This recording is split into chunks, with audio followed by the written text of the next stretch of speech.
Yeah, okay, listen, folks, hang on to your seats here because we're going to give you a lot of twists and turns. This is the greatest case.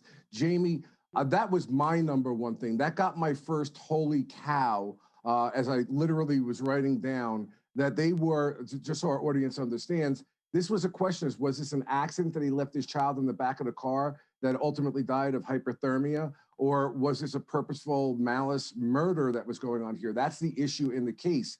And what Imran is referring to is an evidence rule called 404. And I want our audience to understand we have a law book that has the laws in it. We have court rules, which are usually much thicker than that tell us what our procedures are. But then we have evidence rules. And those evidence rules are the things they're the guardrails of the trial. They let you know what evidence can be admitted and not admitted. And evidence rule 404 says basically it's a rule of exclusion.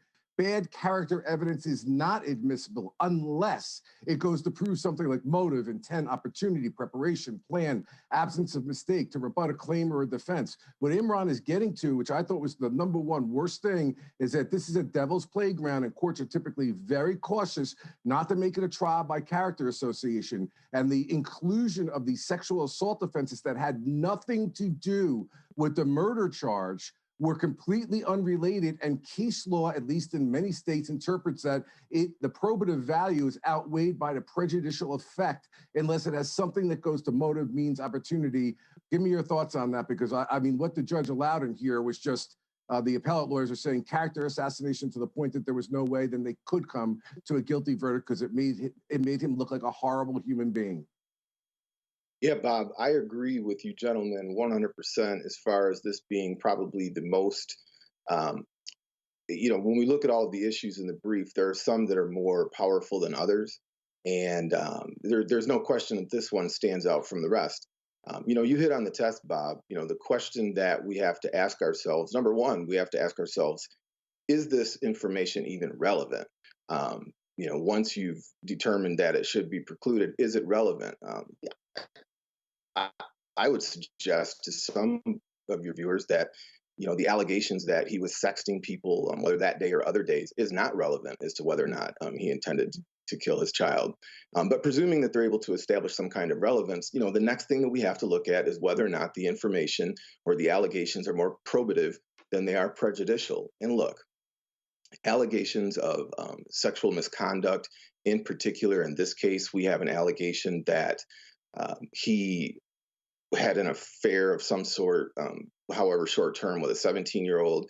There is nothing more prejudicial in our society than crimes against minors when it comes to sexual misconduct. So the idea that the jury did not take this into consideration, no reasonable person could presume that. I did want to touch on your first question real briefly, Bob, and that is, what was powerful in regards to Dr. Diamond's the issue with Dr. Diamond. I'll tell you one thing that stuck out to me, another decision the judge made in this case that I found extraordinary was requiring the defense to produce notes that arguably were communications between the defendant and Dr. Diamond.